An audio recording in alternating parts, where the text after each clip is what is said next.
Thursday, August 6th, 2015. This is the Hermetic Hour, and I'm your host, Poke Runyon, and tonight we'll present a shocking new conspiracy theory based on archaeology, ancient history, mythology, and anthropological and medical research. It boils down to this logline. Refugees from Atlantis conquered the ancient world with bread and beer. Now, we'll be citing current books by David Perlmutter and William Davis, along with a review of what human beings were designed to eat and what wolves were designed to eat, and how hunting and gathering humans were reprogrammed or genetically modified to eat grain as slaves of the gods. And then the men turned wolves into dogs by a similar process. Now, this is a highly controversial subject, but there is good science and anthropology behind it. So, if you want to free yourself from your slave collar, and that's the spare tire around your waist, then tune in and we'll start the revolution. And now, for you people who just love donuts and bagels, this is really going to go against your grain. Okay, so what did we say the log line was? Refugees from Atlantis conquered the ancient world with bread and beer. Now, in order to get further into that and kind of establish that, first we got to establish Atlantis, because a lot of people don't believe in it, and a lot of people think that it's just strictly a myth. Well, it's not. And I think by the time we get done explaining it, I think you'll understand that it was there, and it did sink, and we will describe that to you now. The reason why I'm sure it was, and why what we're going to explain to you, is the conservative Atlantis theory. I worked this theory up when I was in grad school, and I ran it by, do we have Frater Solomon, are you on? Yes, I am. Okay, hang on. Let me get the conservative Atlantis theory established here, and then we'll get at it. Hang on. Okay. Anyway, when I was in grad school in anthropology, I had a professor who was a real expert. I'm not going to mention his name. He was a real expert in Middle Eastern archaeology. In other words, he really knew about the beginnings of Middle Eastern Mesopotamian civilization. I'd done a lot of digging over there, and he was really into it. And he'd written a couple books on it, and he was also fairly familiar with Mediterranean and European archaeology too. So I worked this theory up, and I ran it by him over coffee one afternoon, and he looked at me after I got done with my pitch, and he said, "Yeah," he said, "that would work." He said that you're onto something here, and as I said, I'm not going to. Well, maybe when I write the book on it, I'll cite his name. But anyway, but first I'll get a hold of him and make sure he wants his name cited. Anyway, what it amounts to is this: the Atlanteans, who are the ancestors of most of us of Northern European stock, and these were this Cro-Magnon, Paleolithic, pre-Neolithic, and Paleolithic Cro-Magnon civilization. The people that won out against the Neanderthals, and they were all over. During the Paleolithic era, they were in all over France and Spain, the coast right there, and some small evidence over in the British Isles, but most of the evidence we have for them is in southern France and Spain, that area.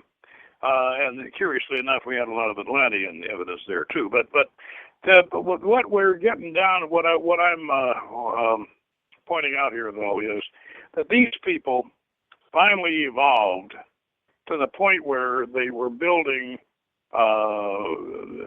stone tombs, and these tombs were right along the seacoast, a lot of them, and this, of course, is really just unusual. Those tombs became more numerous as they approached the water, as they go down into the water, and so you can assume that there are more stone structures underwater. And the reason why is that during the Ice Age, when these people flourished, and that was over 12,000 years ago, the sea level was 200 feet lower than it is today, which means that you could literally walk from Dublin to Paris and not get your feet wet. Think about that. Now, this culture, and it was a maritime culture because these people lived on the seacoast, and you say, well, they lived on the seacoast. Where are the ruins? Well, the ruins are there. There, as I say, you go on the coast of France and the coast of northern Spain. You go down toward the water, and the tombs get more and more frequent, and they go on down, and that stonework is down there underwater too, where it used to be dry land. Now, a lot of dry land. And over in southern England, as I think most of you know, are huge, gigantic earthworks. I mean, earthworks that are so big that they're much bigger than the pyramids of Egypt, and they're just gigantic, and ancient, very ancient barrow tombs and stone tombs and that. Now this if we dare to call it a civilization. And obviously they were what they were rather barbaric, but these people had they had a form of written language, and they were very good astronomers and fledgling astrologers, and of course, as you know, Stonehenge, which came somewhat later, but Stonehenge was an outgrowth of this, and astrologically and astronomically, it's quite significant. But right off the southern coast of England, there was the legends of a sunken kingdom called Lyonesse, and of course, off the coast of France, there is the sunken city of Ypres, and these are legendary, and then down in the Mediterranean, we have Tartessos and whatever. But the Cro-Magnon, and this is the next important thing that we need to get into. The Cro-Magnon had a staple along the seacoast. These Magdalenian people, they had a staple food supply, and their food supply consisted of a lot of salmon. There was a great big salmon run that ran down pretty much, there still is, and this is why salmon fishing, up there in Scotland, King Arthur used to go up and catch salmon in Scotland when he didn't have anything better to do, and that was as important to the old kings in England. That was like playing golf, go fishing in Scotland. Anyway, the salmon run was very important to the Magdalenian Cro-Magnons, and they did a lot with salmon. Of course, they learned how to smoke fish too, and this was salt fish and smoked fish, and this was important because then you can put food up and keep it. Now, let's discuss the next issue here. What do you have to have a civilization? Now, we all know about the hunters and gatherers, and they wander around and they seek areas where the game are more plentiful during the winter time. And with climate, they move with the climate, and therefore it's very difficult for them to achieve civilization. what do you need to have to achieve civilization?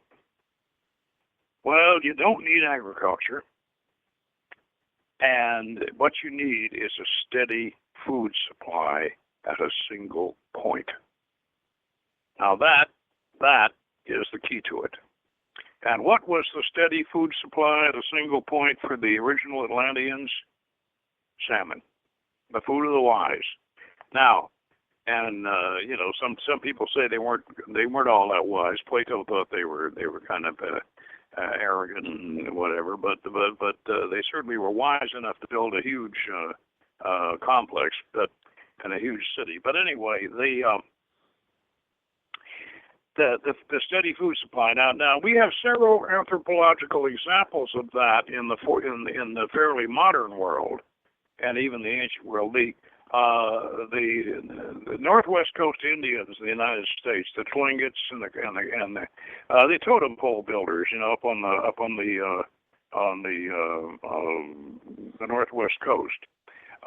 These people were very, very advanced, and very advanced. What we certainly call a civilization before the Europeans arrived, and they subsisted primarily on salmon, and so that was there. Now down in Peru, there was a very early civilization that had a big big run of seafood right along the coast, and they were highly advanced, and their main staple was food from the sea.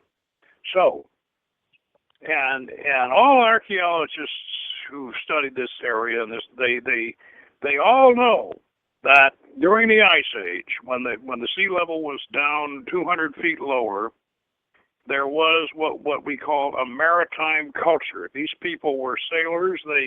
They built boats, and they fished, and they were sailors. Now, there is also a very, very good possibility that they were the progenitors of the Phoenician culture, and certainly they were their progenitors, the originators of the Mediterranean culture, Malta, and that area, and more shocking than that even is the recent discoveries that architects from Malta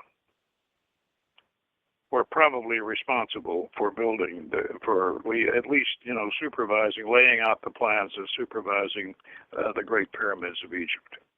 They were not, so we could say that the Egyptians and their earlier attempts to build pyramids were not that impressive. In fact, they built one. They built one that leaned. It was like the Leaning Tower of Pisa, the Leaning Pyramid of Egypt, and they needed Imhotep, who developed the first really beautiful pyramid. Imhotep might very well have been a European. Now, keep this in mind. Atlantis is legendarily said to have had a city, capital city called Poseidonis, which was a port city. And it's been described by Plato and others as being built in a target shape, and it has canals, circular canals, and these circular canals have built up series of breakwaters and dikes.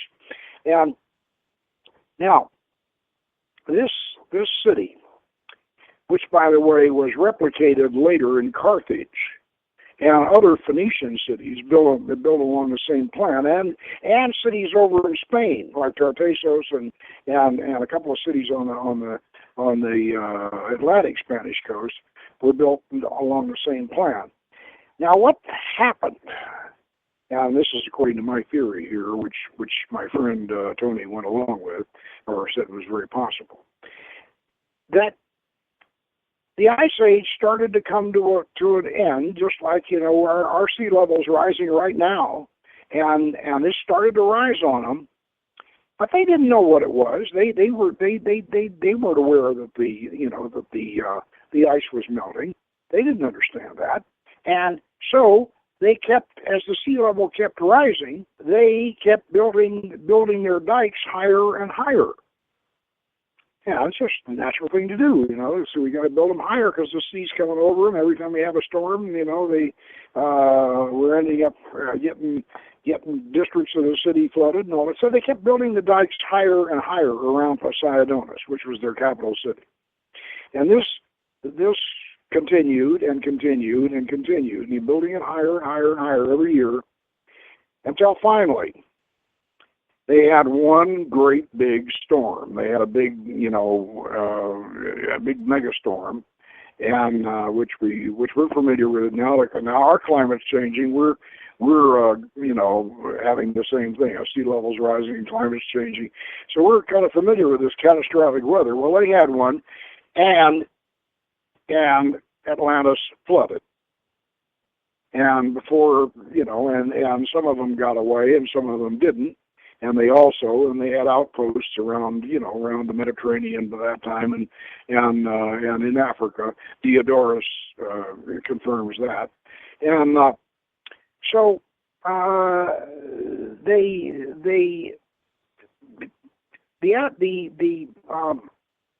refugees went all over into Egypt. They went into Mesopotamia, and basically our civilization, the Fertile Crescent and Palestine with the Phoenicians, and they went and Crete and Greece, and all over. They went, and these refugees were the ruling class, because their settlements were all part of this empire that they had. So they become, now this is my theory now here, but I'm not trying to say that it's absolutely true. I'm just saying this is what I'm thinking, that the Anunnaki that Sitchin goes on and on about, the Anunnaki in ancient Sumeria and Isis and Osiris in Egypt, these people, I think, were originally from Atlantis, and they were the original 6-foot-tall, big-brained, 6-foot-tall Cro-Magnon stock. I mean, they were essentially like Northern Europeans today, and they were the elite, and they were the founders of these empires. Now, they needed, and if you really read Sumerian and Akkadian mythology, you will see this all outlined. Food was their weapon. Food was what they used to control their empire. And the Anunnaki had a lower class called the Agigi, and the Agigi were doing their work for them, and the Agigi rebelled, and all of this. And so the Anunnaki created mankind, according to legend, to serve the gods, which, including the Agigi, who were tired of tending the gardens for the and doing the hunting and all the gathering for the Anunnaki. So man was created. Now, where did they create man? How did they create man? Well, did they do it? Now, of course, if we were going to go buy into Sitchin, well, maybe they had, or buy into somebody like Shaver, they probably had technology superior to ours. If you want to do that, they can create genetic hybrids and all that. And, well, I don't know whether that's necessary, really. And the reason being that up in the Zagros Mountains, around about this time, just about the time Atlantis went down, way up in the Zagros Mountains overlooking the Fertile Crescent, to looking down on it. So hunter-gatherers started eating emmer wheat. Yeah, they started eating a form of grass. Now, human beings are not designed. They're just plain not designed to eat grass. Cows eat grass and humans eat cows, all right? But we're not designed to eat grass, and we don't have 5 stomachs. And we were designed. We are designed. Human beings over a million years have evolved to eat meat, fruit, nuts, and berries, and you know that's what we're designed to eat. This ended up being what ended up being the royal diet. So the rulers, who, by the way, in ancient Egypt and in Sumeria and Akkadian and Greece, the rulers were always head and shoulders taller than the common people. And the common people, they managed to, somewhere up there in the Zagros Mountains, maybe it was a mutation, maybe one of these guys, maybe it was a human mutation, somebody who could eat this grain and this made flour out of it. Also, we don't know which came first, beer or bread. We're still arguing about that. Which came first, beer or bread? But it really doesn't matter because you can get drunk on both. And in fact, beer has been referred to as bread in a bottle. Whether this was a mutation that the ruling class exploited, which is very possible, because that's what men later did with wolves. There was the theory is there was a mutant wolf somewhere along the line that could eat human garbage, and from that mutant wolf, which obviously somebody caught the poor creature, and then they bred more of them, and they made dogs out of them. So human beings created their own servant class by doing to the wolves what had been originally done to them. And exactly how this genetic manipulation originally of humans was done, whether it was actually done technically or whether it was done by breeding methods, it could be done either way. But regardless of that, grain, both in the form of beer and bread, was used to literally enslave the masses. And I'm going to tell you this, and we have the science now finally to realize it. And I mentioned a couple of books that we'll get into these books a little bit later. But I've been letting Frater Solomon kind of hang on here while I got this all set up. So now let's get back to him. Mike, what do you think? What would you like to add to what I've said? Well, first of all, something that's kind of interesting to ponder is that we are all the beneficiaries of an ancient conspiracy. Conspiracies are kind of gradual, and they're also in a way run by Mother Nature in a way that we don't necessarily perceive. But a lot of, the kings had the benefits of marrying more women than everyone else. And when you consider that the Greeks, about 5,000 years ago, their DNA is only 70% the same. Now, that might seem like a lot, but that means 10,000 years ago, it was about 50% of what it is today. 20,000 years ago, you're getting closer to 10%. And the reason that's significant is there's a lot of gene flow back and forth, but the most powerful families kind of bully out the other ones. And what I did by studying DNA haplogroups of families, of patriline's, and Polk, you're really going to like this because it matches your theory very well. There were two very powerful families, one more powerful than the other, and one actually points towards your genetic theory. The most powerful group was the haplogroup R1, which originated possibly between France and Germany. And their descendants are alive today in the Brahmins of India, the French, Spanish, Germans, and Irish. Now, they were set to survive on a very heavy fish population, which is very good for the brain. So these people were the thinkers. They had access to something that made them intelligent than the people they were subduing. However, the second most powerful group and one of the most popular clans of the second caste in India, the warrior caste, where the kings came from, like the Guptas, is J2, and they originated in the Zagros Mountains, which means they would have been heavily dependent on wheat.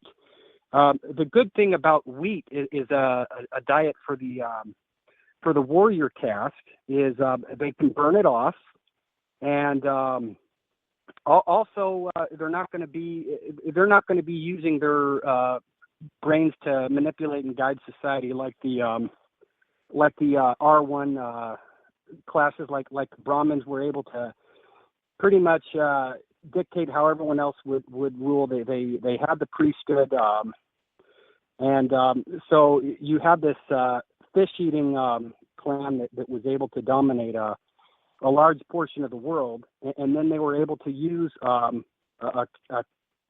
caste that could be their warriors and survive off of an agricultural system of a wheat diet or a grainy diet, and they wouldn't have access to the precious royal diet. And I just think that's kind of interesting because it really it backs your theory up. Well, it is. You know, the warrior class is the ruling class, basically, and the warrior class, all over the world, the warriors have eaten flesh. And you remember they used to feed the Roman gladiators on great big steaks, and then there's the beefeater guards in Britain. They've always the warriors have always been the cowboys or the hunters, and in fact, hunting is such a staple of the ruling class. You know, I mean, all over the world. Genghis Khan loved it. That was one of his favorite things. Besides raping women, people he conquered was to have these great hunts, and you know, and so what was my Mongol friend who somebody told him that you are what you eat, and so he changed his diet to wolves and foxes, and he ate nothing but wolves and foxes. But yeah, no, the whole business with the warrior class is that they tend to eat meat, and yeah, we have some exceptions to that, of course, especially in India later on and what have you. But and believe it or not, Hitler was a vegetarian. But as I said, the royal diet was really the caveman diet, and that's meat, fruit, and nuts, and now one of the things that let's get into the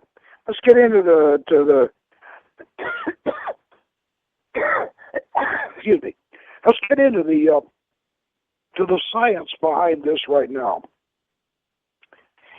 I'm looking at a book that a lot of people are reading called Grain Brain. Grain Brain.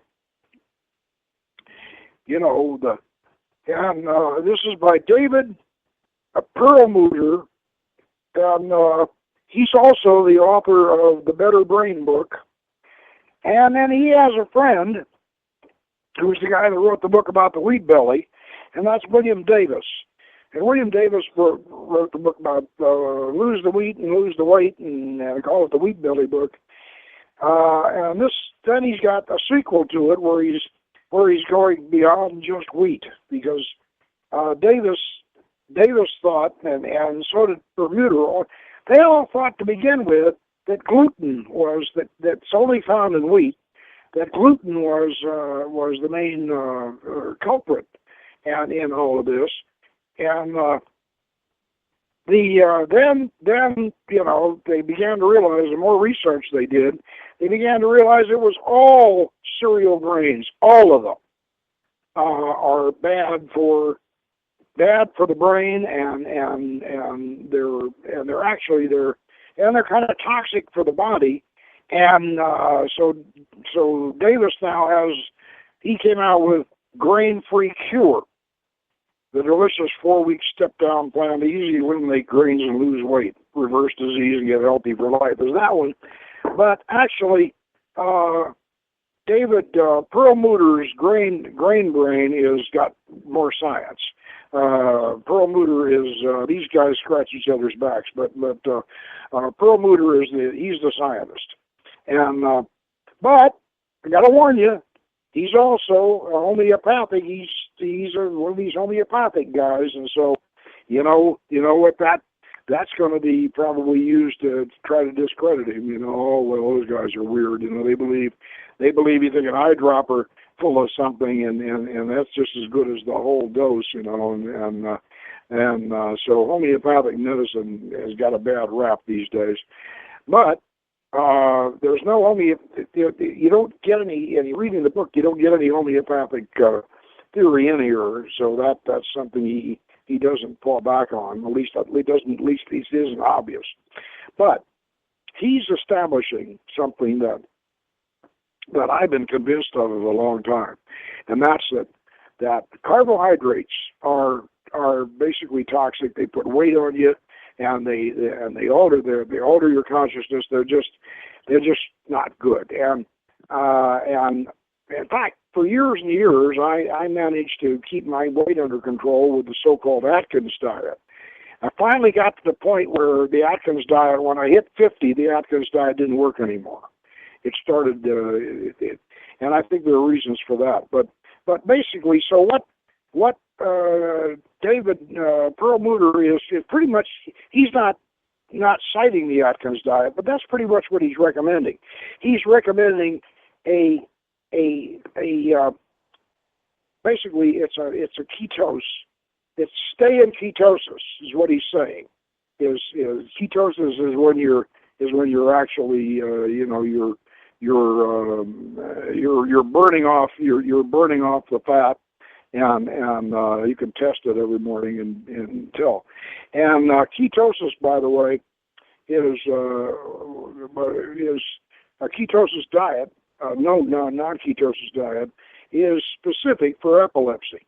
It actually will control epilepsy, and they've known that ever since 1929. That's been known, and also according to Perlmutter, carbohydrates are responsible for just about everything that the brain, every kind of problem that you have with your brain. He blames it on carbs, and including schizophrenia, migraines, and everything else. He says, you got a problem with your brain? That's the reason. And by the way, one of the things I want to mention is, and Perlmutter makes a point of it in here, you can rebuild your whole body and your brain. You don't have to, sure, this stuff does damage, but the damage can be repaired. And this business that they thought for years and years and years that, well, if the brain had, you had some problem with the brain, there's nothing you could do about it because the brain didn't rebuild itself. Well, it does. Your brain rebuilds itself completely in 1 year, which means that as long as you get the right program going, you can actually undo all the damage that you've done and keep yourself from getting more. Now, go through a few other things. That your DNA renews itself every couple of months, and your blood rebuilds itself every 4 months, and your bones in your body, you build a whole new skeleton in about 3 months, and that of course is that's not debatable, but that's there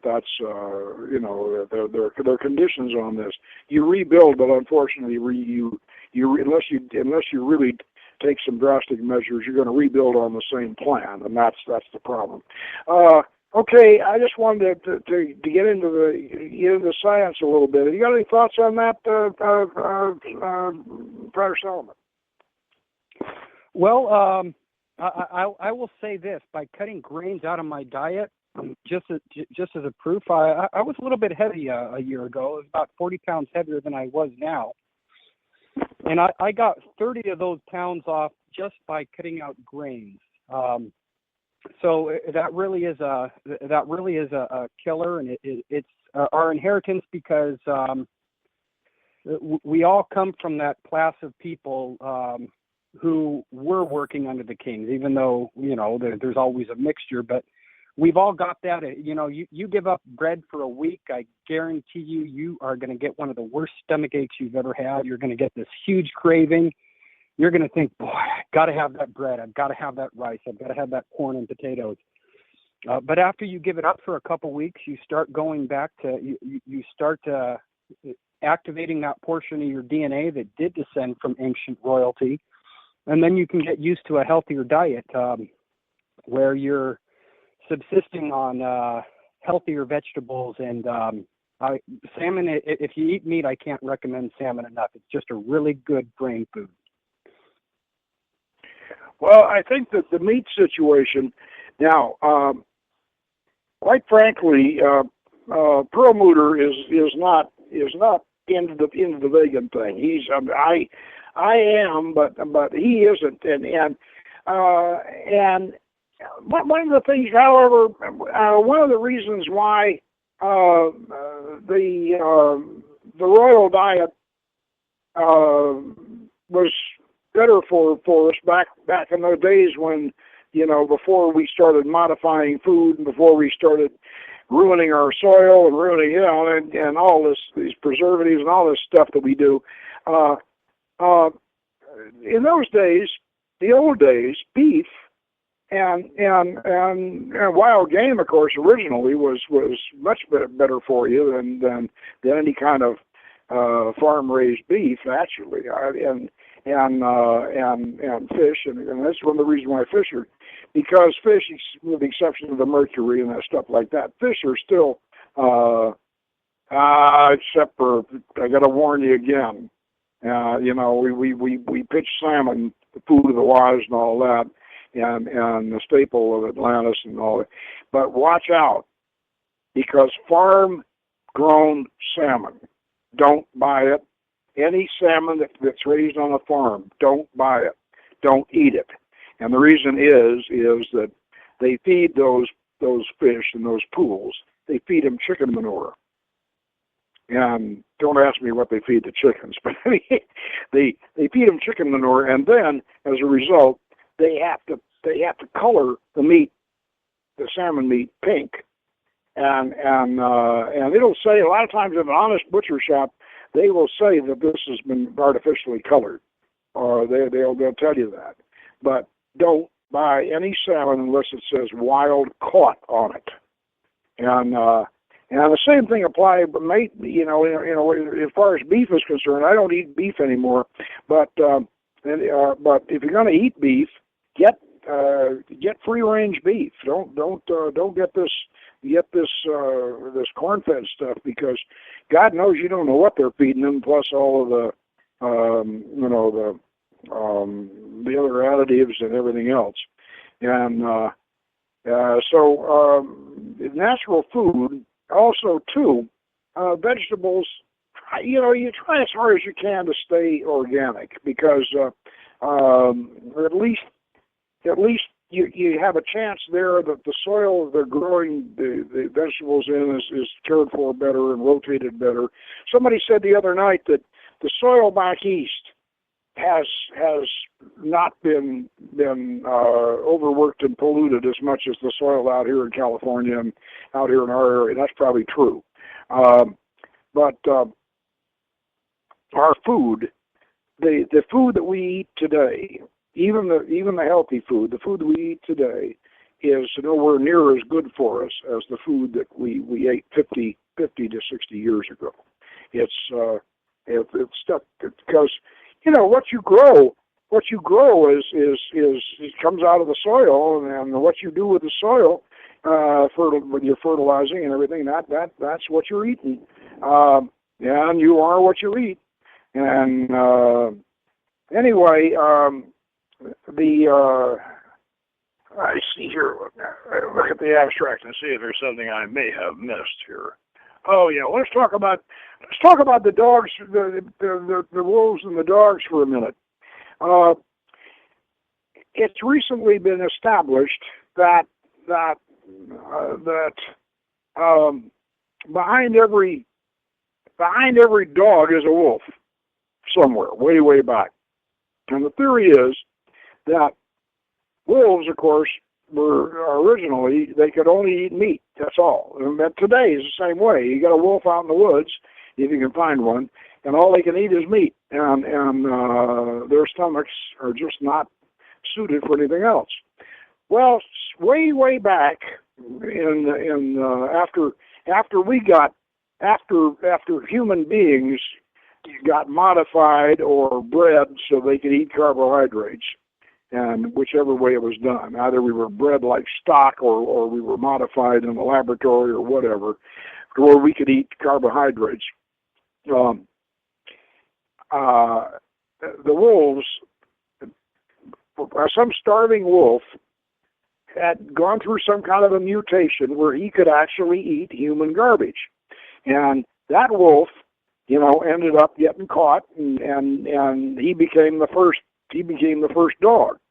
And on and on. And of course, they probably had to catch a real wolf bitch, and so he could throw some of his puppies, and then those puppies could eat the same garbage we were eating and leaving in the garbage. Anyway, so we created the dogs the way somebody, as I said, the refugees from Atlantis or the Anunnaki, if you like that idea, created us.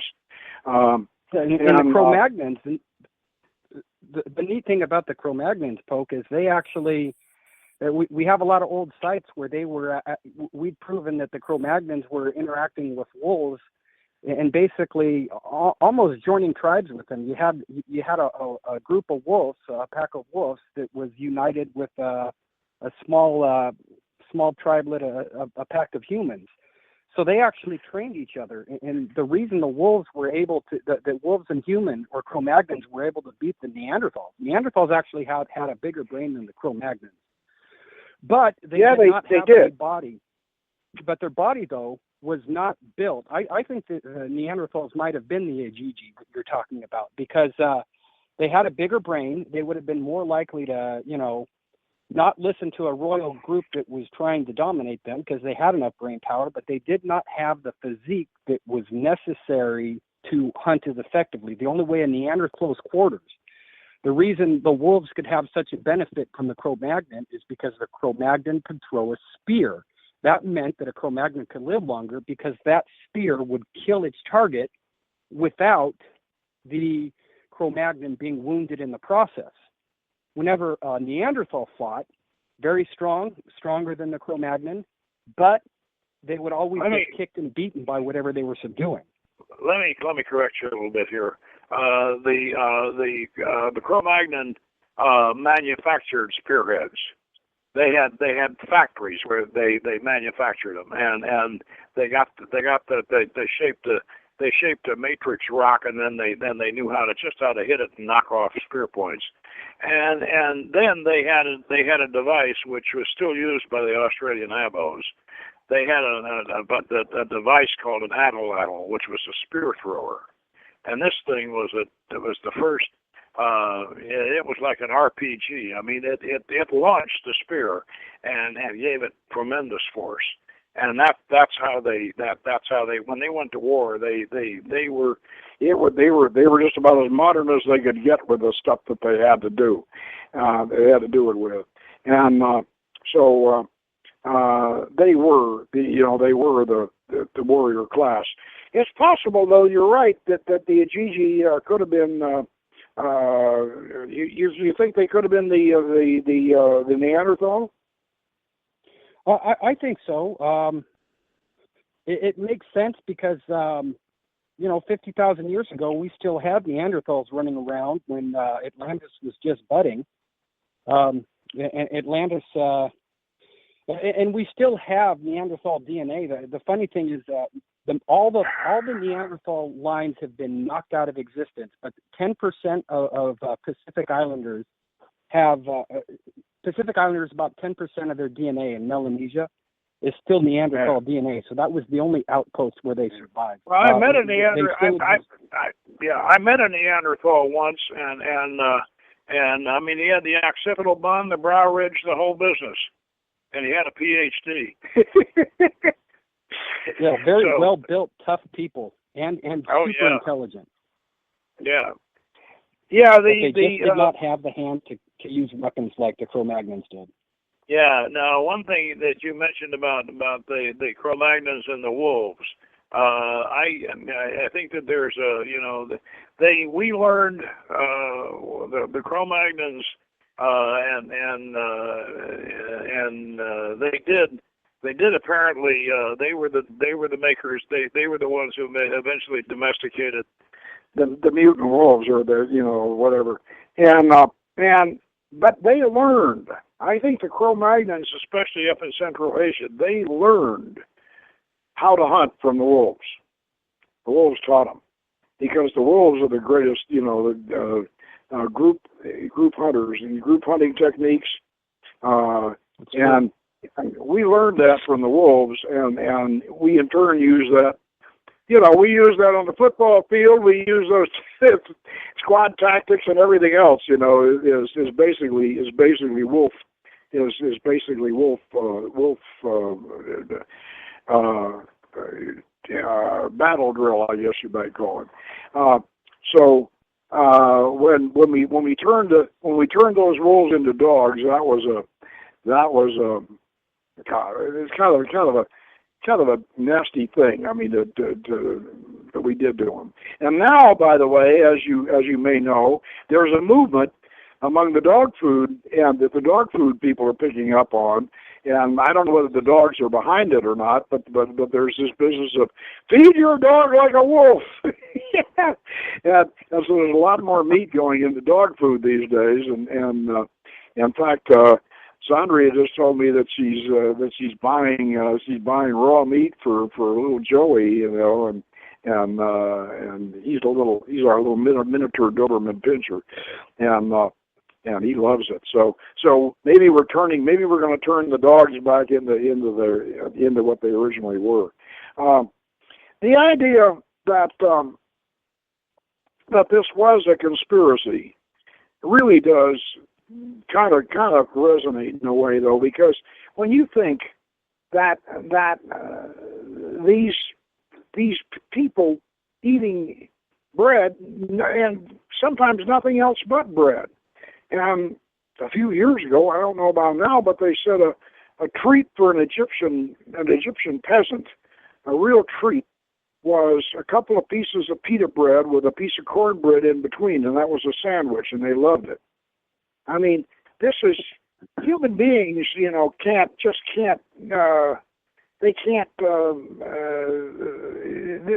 sort of thing they can't reach any kind of potential except maybe just hoeing the field, plowing the field. Maybe that's about all they can do.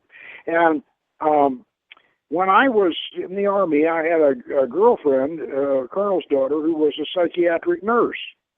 And she told me, this was before Thorazine was invented, she told me they kept those people in the mental institution on beer all the time, and to keep them calmed down.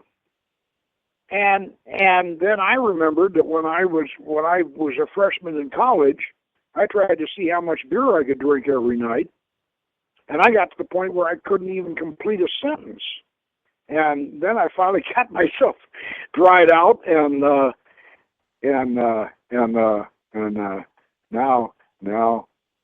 I could complete it.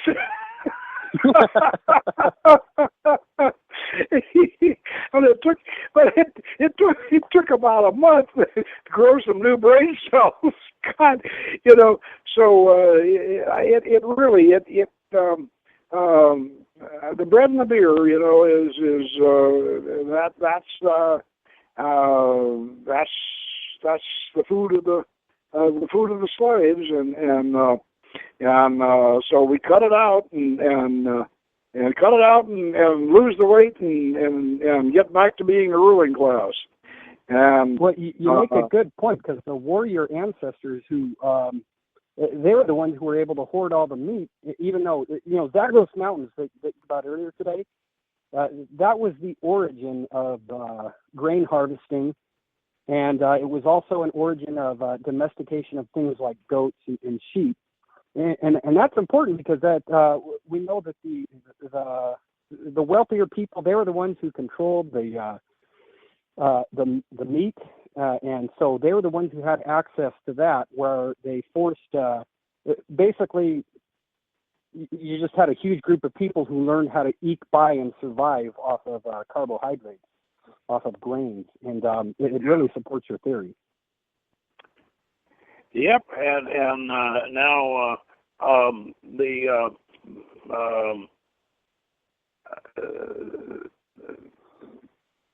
the fish thing, though, is if you notice there are not just the Catholics, but also there's a number of other cultures and religions which fish are almost required. I mean, you have to have fish. In fact, I understand that in Russia they eat fish 3 times a week, or they try to, and the fish takes the place in a lot of cases of the wild game and the cattle and the beef, because that as you say that gets reserved for the elite and the warrior class and whatever. I know my grandfather used to try to, especially during the war when meat was all rationed, and he made friends with the butcher so he could have prime rib every so often, and of course that was wonderful. But in a way though, the meat, I think, the beef today that we're eating, I really do believe that it doesn't do us any good. I think that and if you're going to eat it, for heaven's sake, make sure that it's free range cattle and not these. Oh God! Every time we go up to Mount Shasta or go up to San Francisco, we have to drive by those awful cattle pens, and of course you can smell it. Even with your air conditioner going, you can smell it coming down the road. And it's just, and these poor beasts, you wouldn't want to eat them. They look so sad and so miserable, and you go by, and they smell so awful that I'm finally glad I'm not eating them anymore. Although I am, kind of thinking about nice roast chicken. I was thinking about that, but I think fish and eggs. By the way, you got to have eggs. Eggs are one thing that the brain needs. The brain really needs eggs, and eggs are the best food for the brain. And so don't give up the eggs. But if you're gonna eat eggs, for heaven's sake, eat happy hen eggs, hens that are pasture, raised in an open pasture, not in a chicken farm, because those chickens, here again, no matter how sad they might be, they're also, you don't know what they're feeding them, and you don't want to know. Also, along the conspiracy line, I want to mention something else too. Back in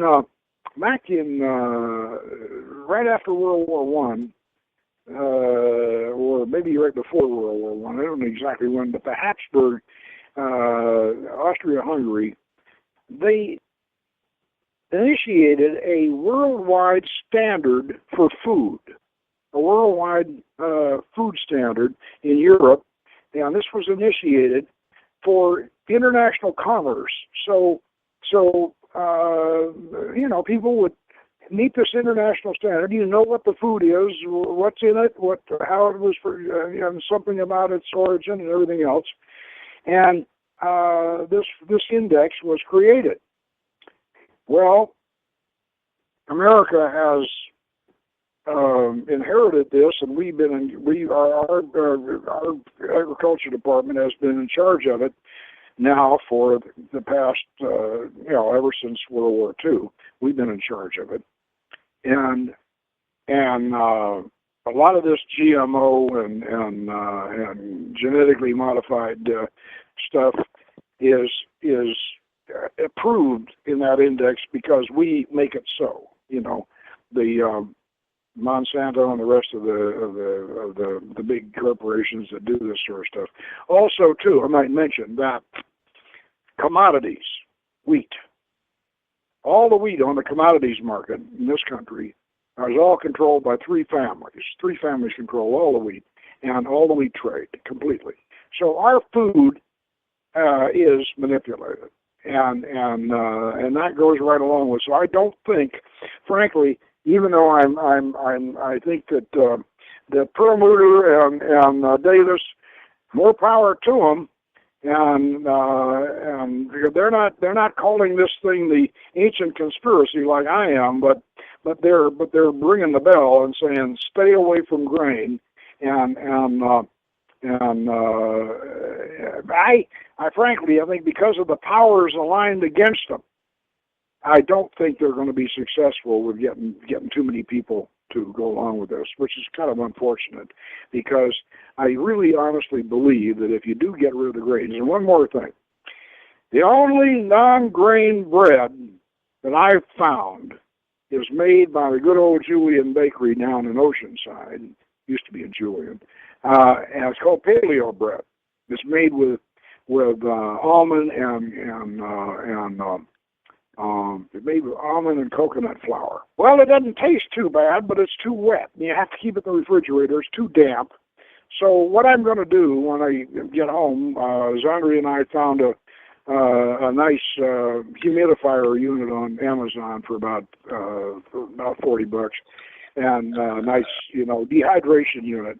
I'm going to order one of those, and maybe that'll get the paleo bread dried out, so I can use it for a veggie burger or toast with my egg in the morning or something like that. So that's what I'm going to give that a try. And paleo bread, by the way, Julian Bakery will ship paleo bread to you if you want to get going. Google them. It's Julian Bakery. Google them as paleo bread, and so Google it, and if you want it, and they'll send it to you. And then maybe you can figure out how to dry it out. I think the what do they call those things, Andrea? Dehydrator, yeah. With the dehydrator will probably work. Okay, that's all the time we have. Thanks for coming on board, Prentice Solomon, and your comments were great and good data and everything. And I hope we made some converts here. And I hope the food police don't come after us. But anyway, next week we'll try to have another show. It won't be quite as controversial as this one probably, but